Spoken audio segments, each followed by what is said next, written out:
Mi marido me descubrió el día del cumpleaños de su padre. Sí, el mismo día que me pidió delante de toda su familia que brindara yo, la mujer de su vida, por los 70 años del hombre que me trataba como una hija. Brindé. Sonreí. Y mientras lo hacía, sabía que apenas 20 minutos antes había estado en el coche, con otro hombre, con la ropa interior aún en el asiento trasero. No me juzgues todavía. No sabes lo que es pasar años siendo ignorada mientras finges que todo está bien. No sabes lo que es dejar de sentirte mujer para convertirte en la sombra que organiza comidas, compra regalos y dice tranquilo, ya lo hago yo. Él me miraba desde el otro lado de la mesa como si nada pasara, pero yo ya había notado algo raro. Ni una sola broma. Ni un comentario de los suyos. Nada. Solo esa sonrisa forzada que no se parecía en nada a la del hombre con el que me casé. Después de la tarta, me pidió que lo acompañara a casa de su hermana a por una caja de fotos antiguas. Dijo que la necesitaba para hacerle un regalo especial a su padre. Cuando cerró la puerta del coche, lo entendí todo. ¿Sabes cuánto tiempo lleva grabando el GPS del coche? Me preguntó, sin mirarme. Sentí como el estómago se me encogía. No supe qué decir. Y él tampoco necesitaba respuesta. El martes entraste a las 17:43 en el parking de ese hotel de mierda de la avenida Ausias March. Saliste a las 19:06. Fuiste directamente a recoger a Carlota del conservatorio. ¿Tengo que seguir? Yo no dije nada. Porque no tenía nada que decir. Él ya lo sabía todo. Y así empezó el fin de mi matrimonio. Cuando llegamos a casa de su hermana, no tocó el timbre. Me miró con esa calma que solo tiene a alguien que está más allá de la rabia. No estaba gritando, no estaba llorando, no me insultó. Simplemente metió la mano en la guantera, sacó una carpeta gris y me la tiró al regazo. Adentro había papeles impresos, horarios, registros del coche, copias de recibos del parking, fotos de la matrícula entrando y saliendo. No eran capturas de pantalla de alguna aplicación, era todo físico, impreso, organizado. Me dolía más eso que cualquier insulto que pudiera haberme lanzado. Todo lo había hecho en silencio, sin mostrar una mínima sospecha. El día que me dijo que el coche necesitaba revisión, lo llevó él. Me lo devolvió limpio, como siempre. Ni siquiera se me cruzó por la cabeza que le hubiera instalado algo. ¿Desde cuándo lo sabes? Le pregunté, sin mover los papeles. Desde hace 2 semanas. Pero el GPS lleva grabando más de un mes. No quise confrontarte sin estar seguro. No quería quedar como el paranoico que imagina cosas. Así que esperé. Y vi todo. Quise explicarle algo, no sé, inventar una historia, hacerme la confundida, pero me di cuenta de que no había escapatoria. Javier no era de los que actuaban por impulso. Él no grita, no rompe platos, no empuja puertas. Él planea. Él observa. Y si ha decidido mostrarme todo esto hoy, delante de su padre, delante de su familia, es porque ha estado esperando el momento exacto. Me quedé en silencio. No tenía ni siquiera la energía para fingir. Él arrancó el coche y regresamos a casa sin cruzar palabra. Ni una pregunta, ni una frase sarcástica. Nada. Esa noche durmió en el sofá. Carlota preguntó si su padre estaba enfermo. Le dije que tenía dolor de espalda. No me miró en toda la cena. Cuando terminé de limpiar la cocina, me senté frente a él en el salón. Ni siquiera bajó el volumen del televisor. ¿Vas a decir algo? Le pregunté. No, dijo sin apartar la vista de la pantalla. Ya lo vi todo. ¿Qué más quieres que escuche? Fue un error. ¿Un error? Repitió. Un error es olvidarte las llaves. ¿Equivocarte de estación de metro? ¿Poner sal en vez de azúcar? Lo tuyo fue una decisión. No fue algo planeado. Simplemente pasó. Te bajaste la ropa interior en un coche a 20 minutos de la casa de mis padres. No digas que simplemente pasó. Llamémoslo por lo que es. Te lo montaste con otro. Su tono no cambió. Eso era lo que más me aterraba. Si hubiera gritado, si me hubiera dicho cualquier barbaridad, quizás podría haber gestionado mejor la culpa. Pero no. Él estaba tranquilo, firme, con esa actitud de quien ya no tiene nada que perder. ¿Es alguien que conozco? Negué con la cabeza. No era necesario que supiera más. No porque quisiera protegerlo, sino porque lo importante ya estaba claro. Él ya me había perdido el respeto, y yo no tenía fuerzas para fingir que era recuperable. Dime una cosa. ¿Lo hacías cuando Carlota estaba en clase? ¿O también mientras yo estaba en el trabajo? No respondí. La respuesta ya la sabía. Javier se levantó, apagó el televisor y me miró por primera vez desde que todo había salido a la luz. Durante años, te he cuidado, te he respetado, he trabajado como un perro para darte una vida tranquila. Nunca te controlé, nunca te limité, ni siquiera te revisé el móvil. ¿Sabes por qué? Porque pensaba que tú eras una de las pocas personas decentes en mi vida. Me equivoqué. No supe qué decir. No por falta de excusas, sino porque cualquier cosa que saliera de mi boca sonaría a estupidez. No se lo voy a decir a Carlota todavía, añadió. No quiero que piense que su madre es una cualquiera. Pero no me pidas que te mire como antes. No me pidas que vuelva a dormir contigo. Y no me pidas que lo olvidemos, porque no voy a hacerlo. Se fue a la habitación y cerró la puerta. Yo me quedé ahí, en el salón, con la sensación de estar completamente sola, a pesar de tener a mi hija en la otra habitación y a mi marido a 10 pasos.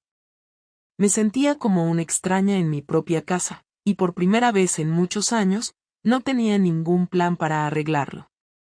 Porque él ya lo había descubierto todo. Y yo ya no podía ocultar nada. A la mañana siguiente se levantó antes que yo, preparó el desayuno de Carlota, la llevó al colegio y volvió sin decir una palabra. Ni un mensaje, ni un papel, ni una mirada. Solo el sonido de la puerta al cerrarse cuando volvió. Me encontraba en la cocina con el café aún sin tocar, esperando algo que rompiera ese silencio brutal.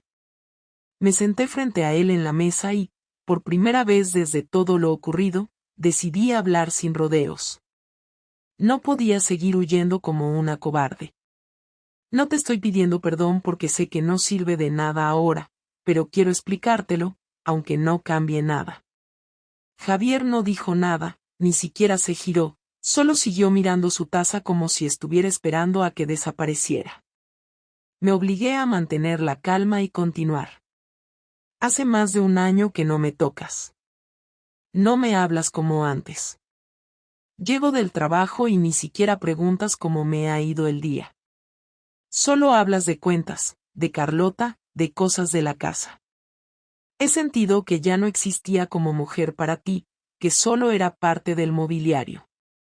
No estoy justificando lo que hice, pero sí necesito que entiendas de dónde vino. Él levantó la vista lentamente, sin rabia, solo con una especie de hartazgo que dolía más que cualquier insulto. ¿Y tú crees que eso te da derecho a follarte a otro? ¿Te parece justo? ¿Sabes cuántas veces llegué a casa cansado, frustrado, estresado, y aún así traté de mantener este hogar funcionando? ¿O piensas que a mí no me hubiera gustado recibir atención, cariño, o que tú me preguntaras cómo me sentía sin tener que pedirlo? Si me alegré de que dejaras de hablarme de tus mierdas porque al menos así no me sentía culpable de no escucharte, ¿eso me convierte en alguien que merece esto? Me quedé callada, porque no sabía cómo responder. Sabía que estaba diciendo la verdad. Había dejado de interesarme por él como persona y como pareja. Lo había sentido durante meses, pero no hice nada para arreglarlo. Me limité a buscar fuera lo que ya no encontraba en casa, y ni siquiera tuve el valor de hablarlo antes de romperlo todo. No fue premeditado. No lo busqué. Solo, surgió.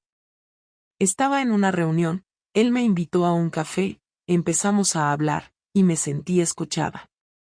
No pasó nada esa primera vez, ni la segunda. Fue la tercera vez cuando todo se descontroló. Javier rió sin humor, una risa seca, como de alguien que ya no espera nada de ti. Claro, la tercera vez. Qué noble. Menos mal que no fue la primera, así al menos tu conciencia puede seguir contándose ese cuento. ¿Te das cuenta de que me estás contando esto como si fuera algo lógico? ¿Como si tuvieras razón? No te estoy diciendo que tengo razón. Te estoy diciendo lo que pasó. No quiero seguir mintiéndote. No me estás mintiendo porque ya no puedes. No porque te hayas vuelto honesta de golpe. Y no vengas ahora con esa mierda de que no planeaste nada. Te duchaste antes de verlo, te pusiste ropa interior nueva, te perfumaste, le contestabas los mensajes mientras yo preparaba la cena o ayudaba a Carlota con los deberes. Tú sabes cuántas veces pensé que estabas demasiado cansada como para querer estar conmigo, y ahora me entero de que simplemente no querías estar conmigo, pero sí tenías energía para él. Lo terminé, dije casi en un susurro. Lo terminé antes de que tú supieras algo. Lo dejé antes de que todo esto explotara. ¿Y eso qué cambia? ¿Crees que porque lo dejaste todo vuelve a estar como antes? ¿Me estás pidiendo un premio? No te estoy pidiendo nada. Solo te estoy diciendo la verdad. Lo dejé porque me di cuenta de que no iba a ningún sitio, que era una estupidez. Porque aún me importas tú, nuestra familia. No me importa que te siga importando. Ya no sirve. Ya no estamos en ese punto. No puedo dormir al lado de alguien que se bajó las bragas por aburrimiento y luego volvió a casa para contarle cuentos a nuestra hija. No lo hice por aburrimiento, respondí, alzando un poco la voz. Lo hice porque necesitaba sentirme algo. Porque tú me borraste poco a poco. Porque en esta casa solo soy la que organiza las cosas, la que planifica los cumpleaños, la que recuerda las vacunas, la que pone orden cuando tú te escondes detrás del trabajo. Javier se levantó de la silla sin decir nada más. Caminó hasta la habitación y cerró la puerta. Me dejó ahí, sola, sentada con el café frío. Y por primera vez entendí que no había marcha atrás. Ya no era cuestión de explicaciones, ni de discutir quién tenía más culpa. Esto ya estaba roto, y lo sabíamos los dos. Pasaron 3 días sin que Javier me dirigiera una sola palabra. Ni un buenos días, ni un comentario sobre el colegio de Carlota, ni una queja, nada. Me hablaba solo por WhatsApp, incluso estando en la misma casa. Me enviaba mensajes breves, sin emociones, del tipo Carlota tiene revisión médica a las 5 o he dejado las llaves en la entrada. No hubo gritos, no hubo discusiones nuevas, solo una frialdad absoluta que no sabía si me resultaba peor que una pelea. Pensaba que eso era lo más que iba a hacer, que ese era su castigo, su forma de aislarme, pero me equivoqué. El viernes por la mañana, al despertar, lo primero que noté fue que su armario estaba medio vacío. Faltaban camisas, sus 2 trajes favoritos y su neceser. Fui al salón y no lo vi. Tampoco estaba el coche. Le escribí y no respondió. A las 10 recibí un correo electrónico con el asunto, para que sepas lo que viene. Abrí el mensaje temblando. No tenía cuerpo para más sorpresas, pero lo que encontré no era un texto lleno de odio ni amenazas. Era un archivo adjunto con un PDF titulado Separación Legal Propuesta de Medidas. Javier había redactado todo con su abogado, custodia compartida, reparto de bienes, venta de la casa, cuentas bancarias, todo. Cada punto estaba explicado con una precisión que me hizo doler la cabeza. No había una línea escrita con rabia, solo formalidad, distancia, decisiones. Sentí un golpe seco en el estómago. Me levanté de la silla y caminé como un fantasma por la casa. Abrí los armarios, revisé cajones, y fue entonces cuando lo descubrí. No solo se había llevado su ropa y su ordenador del trabajo. También faltaban documentos del despacho, su pasaporte y una caja donde guardábamos fotos nuestras, las de cuando éramos novios. Eso fue lo que más me tocó. No las rompió, no las tiró, simplemente las sacó de casa. Las borró de nuestra historia común. Intenté llamarlo. Lo hizo sonar, pero no respondió.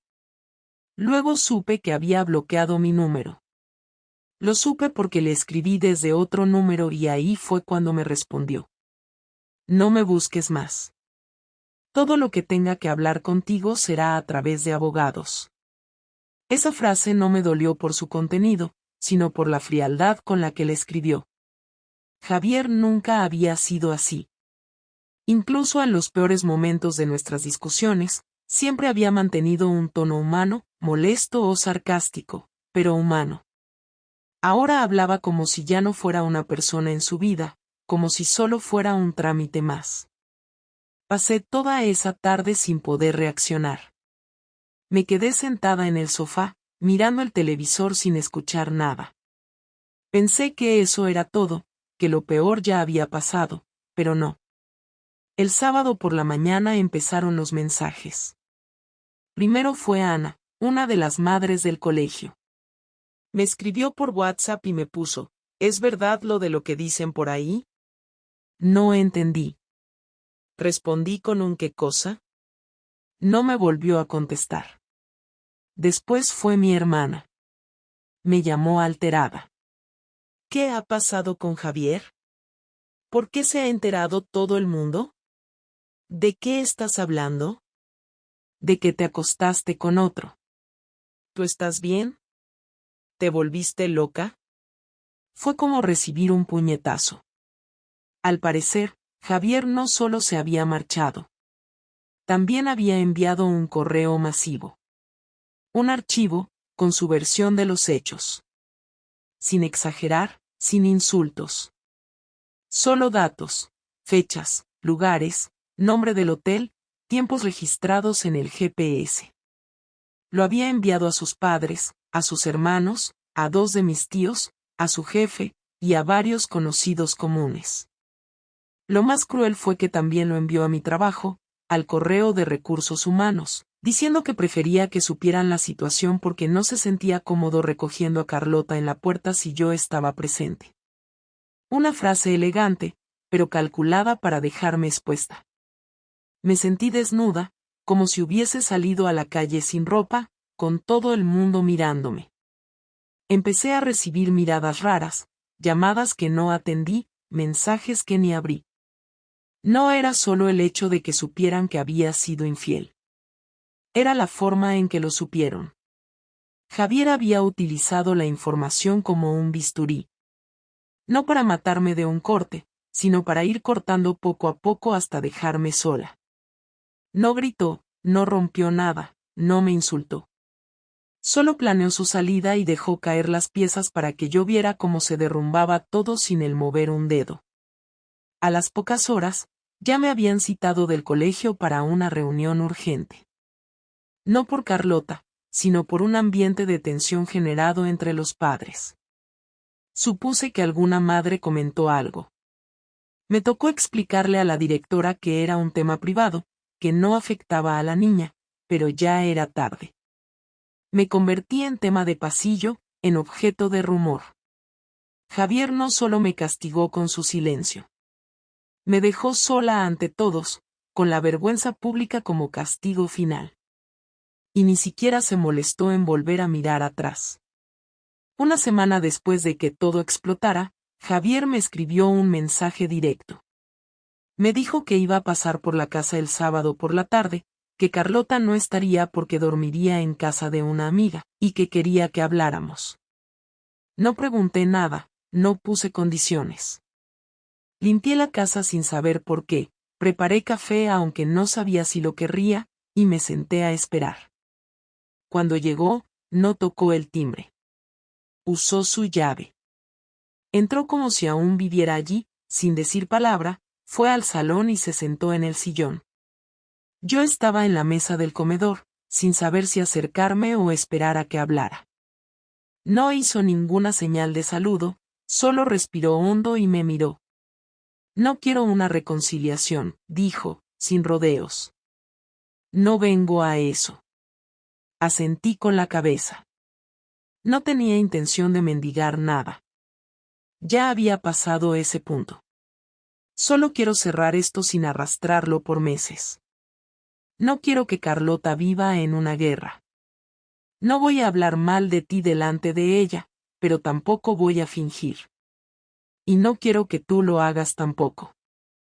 Lo entiendo, dije, intentando mantener la voz firme. Voy a pedir la custodia compartida. No quiero pelear por eso. La niña me quiere y yo la amo.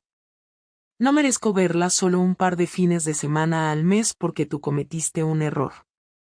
Estoy de acuerdo, respondí, sintiendo que eso era lo más sensato que había escuchado en días. La casa la vamos a vender. El dinero se divide a la mitad. Yo me voy a quedar con el coche. Tú puedes quedarte los muebles. El abogado ya tiene todo redactado. En 2 semanas deberías recibir la cita para firmar. ¿Esto es todo? Pregunté sin sarcasmo, solo con curiosidad.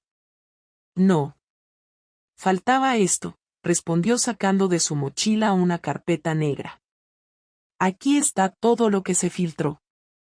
La carta que envié, los nombres de las personas a quienes la mandé, los archivos que usé. Todo. No lo hice para humillarte. Lo hice para no cargar con la culpa yo solo. Porque si me quedaba callado, todos iban a pensar que el problema era mío, que algo habré hecho, que te habías cansado de mí porque era aburrido. Y no.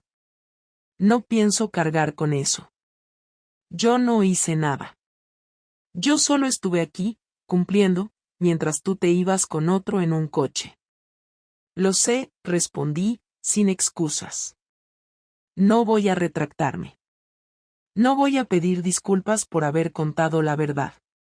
Si tú no hubieras hecho lo que hiciste, yo no habría tenido nada que contar. No espero que te disculpes. Solo quería que lo dijeras así, en persona. Y lo dijiste. Se hizo un silencio largo. Él miró hacia la ventana, como si buscara algo afuera, como si no soportara mirarme directamente durante más de unos segundos. ¿Sabes qué es lo peor? Dijo, sin esperar respuesta. Que ni siquiera lloraste. No gritaste, no te arrodillaste, no me rogaste. Solo te quedaste ahí, callada. Y eso me confirmó que todo esto ya estaba muerto desde antes. ¿Querías que me humillara? ¿Eso habría cambiado algo? No. Pero al menos habría sentido que te importaba. Que te dolía perderlo. Pero fue como si ya lo hubieras enterrado antes de que yo dijera nada. Me dolió. Me duele. Solo que no lo expreso como tú. No te confundas. A mí también me duele. Pero ya no me interesa arreglar nada. No hay nada que salvar. ¿Qué hacemos con los cumpleaños, las reuniones escolares, las fiestas? Pregunté sabiendo que esa parte sería la más difícil. Nos turnamos. Si coincidimos, nos saludamos por educación y listo. No voy a fingir que somos amigos. No lo somos. Solo somos los padres de Carlota. Y eso, por suerte, no va a cambiar. ¿Y si algún día cambias de opinión? Pregunté sin esperanza, solo por saber. No va a pasar. A ti te tomó meses desconectarte de mí. A mí me bastó una tarde para ver que ya no había vuelta atrás. Y no por el sexo, ni por la traición física. Fue por la forma en que lo manejaste. Por lo fácil que fue para ti vivir dos vidas y seguir funcionando sin culpa. Ese tipo de frialdad no se arregla con tiempo. No era frialdad. Era miedo. Confusión. No lo justifiques. Ya no importa. No estoy buscando razones. Solo vine a cerrar esto. A dejarlo claro. Lo que sigue ahora es solo trámite. Javier se levantó, dejó la carpeta sobre la mesa y se encaminó hacia la puerta. Justo antes de salir, se detuvo un segundo, sin girarse. Espero que algún día encuentres algo de paz con todo esto. Pero no cuentes conmigo para reconstruirte. No soy tu base. No soy tu refugio. Ya no. Y se fue. Sin abrazo. Sin despedida. Solo el sonido seco de la puerta al cerrarse.